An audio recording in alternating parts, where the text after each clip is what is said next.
so nobody wants to defend it. Well, but that's ludicrous. Again, on its face, if you look at history, if you look at the extent to which free markets have been tried, you've seen enormous success.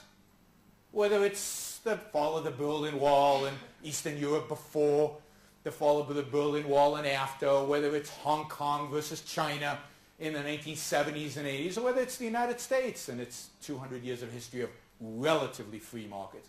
Everywhere free markets have been tried, they've been successful. And yet, the anti-capitalist movement continues to grow, particularly among intellectuals, particularly at universities, particularly right now. And the defenders of capitalism seem to be muted, compromising. They never really stick to their guns. They're not passionate. It's not inspiring. The defenders of capitalism are just not inspiring. And they're not a lot of us. There are very few of us. So one of the real big questions I think that those of us who care about capitalism have to ask is why? Why is this so hard? It should be easy. It should be easy because reality and the facts are on our side. This should not be a hard thing to convince people that capitalism is good. Certainly should be a hard thing to convince them that capitalism works, because it does. All the evidence suggests that it does. Free markets work. All the evidence suggests that they do. So why is this so hard, and why are there so few of us, and why even the few of us are so muted in their defense of capitalism? And I think to understand why this is such a difficult task, one has to go deeper than economics. One has to go to some philosophical concept, particularly moral and ethical ones. Because there's something about capitalism that makes people feel uncomfortable, both to defend and as recipients of the message to accept. There's something about capitalism that just makes people, queasy, feel unpleasant. Because what's capitalism about? Bottom line, what is capitalism all about? There's an economic system. What is the thing that drives capitalism, that allows it to be successful, that capitalism rewards? It's about profits. It's about making money. It's about people pursuing their own self-interest. Capitalism is about self-interest. You cannot separate capitalism from self-interest. Whether it's the businessman who goes to work every day trying to do what? Make the world a better place? Maybe, but what is actually guiding his decision on a day-to-day, hour-by-hour basis? Profits. He's trying to make money. And for whom? For society? His idea is I need, if I make profits, the social well-being, social utility gets maximized. No. He wants to buy a nicer house, or he wants to send his kids to college, or he wants to do whatever he wants to do with the money that he's going to make for himself. And that's true of the workers. When the workers go and work at the factory or at the bank, what are they going to work for? Well, they're going to work to make money for themselves. Now, it's not just about money, right? I mean, when Steve Jobs makes one of these, it's not just about the money. He loves what he does, right? There's passion here. There's a vision, there's passion. He wants to see something that he imagined become a reality. But that's what he wants, right? It's his vision, it's his passion, it's self-interested. It's all about Steve Jobs. This is all Steve Jobs, this thing. He got a team to work on it and everything, but it's his baby. And he's proud of it, and it's all about his self-interest. And by the way, he makes a fortune off of these, just so you don't think that Steve Jobs is trying to maximize society's well-being, because he could sell these for at least half and still make money. Profit margin on these is at least 50%.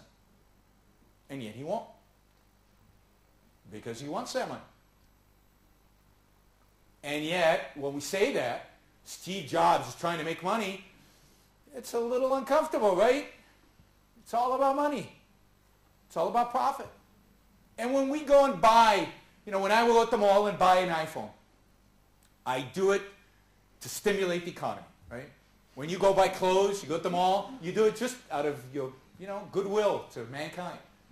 Right? You're doing it to stimulate the economy, to get other people work. You don't care.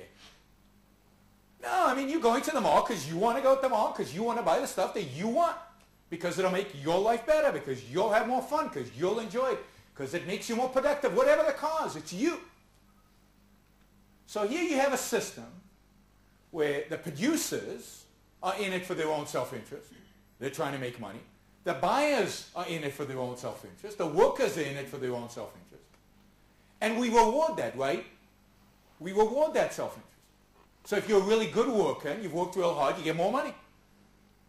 If you're a company and if you're really focused on profits and you've really done well, profits will grow, and they'll grow exponentially if you're Apple. You'll make huge amounts of money, not just a little bit. And if you're a trader that works on Wall Street and you do well for the company, you make a lot of money. And it's all about individuals pursuing their own self-interest. And we don't like self-interest, do we? Not as a culture, we don't. Self-interest, and this is why when you say, no, they're in it for the money, most people, feel a little uncomfortable. It's strange. We're not taught to talk like that. To say, I'm going to make as much money as I can. I'm going to make my life the best life it can be. That seems, in English we use the term selfish, and that's not a term that's used as a positive. When you call a kid in school selfish, what do you mean? He's a lying-stealing, backstabbing son of a bitch. And you don't want to have anything to do with him. That's what selfish means. But what does the word actually mean? The actual word of the meaning is somebody who takes care of himself. But we've associated in our minds taking care of ourselves with backstabbing, stealing, lying, and cheating. Those two have become one. So when we look at businessmen, what are they? Well, they're selfish because they're making money. But selfish is also lying, stealing, cheating. So they're not only taking care of themselves by making money, they're also lying, stealing, and cheating. So for example, in the United States, about 10 years ago, there were a lot of scandals. Some of you remember, some of you are too young to remember. But Enron and WorldCom, there were these CEOs who were bad guys who did bad things, and they got caught. And the response wasn't, here's some people who did bad things, they lied and stole and cheated, and we should put them in jail. That wasn't the response.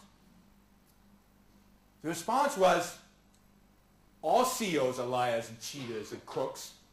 We'll put these guys in jail, and what we'll do is we'll basically put cameras in everybody else's offices to catch them when they next lie, cheat, or steal, because we know there are crooks. They called those cameras Sarbanes-Oxley, which was this horrific legislation, regulation in the United States that was passed in 2002. But the principle is, if you are pursuing your own self-interest, there's something wrong with you. There's something bad about that. That's the culture in which we've been raised. Those are the concepts. Think about from a moral perspective what we've all been taught. What is the ideal? What is morality about? What is ethics about? It's about other people. It's about treating other people well, but more than that, it's about self-sacrifice. It's about placing the well-being of other people above yourself, making them more important than you, being selfless. Somebody who gives up a career, a promising career, and a family and money and a prosperous life, and goes off and volunteers in Africa, is a moral hero. Somebody who stays and works hard and builds up a fortune and makes good and takes care of his family and himself, they're just okay. Take Bill Gates. Bill Gates, richest man in the world, right? Why is he a good guy today? Because he's giving all his money away, right? He's giving it to charity. When he made the money, when he was working hard to make all that money, was he a moral hero then? No. He was mostly a bad guy. In many views he was an okay guy because he clearly a good businessman. But from a moral perspective, from an ethical perspective,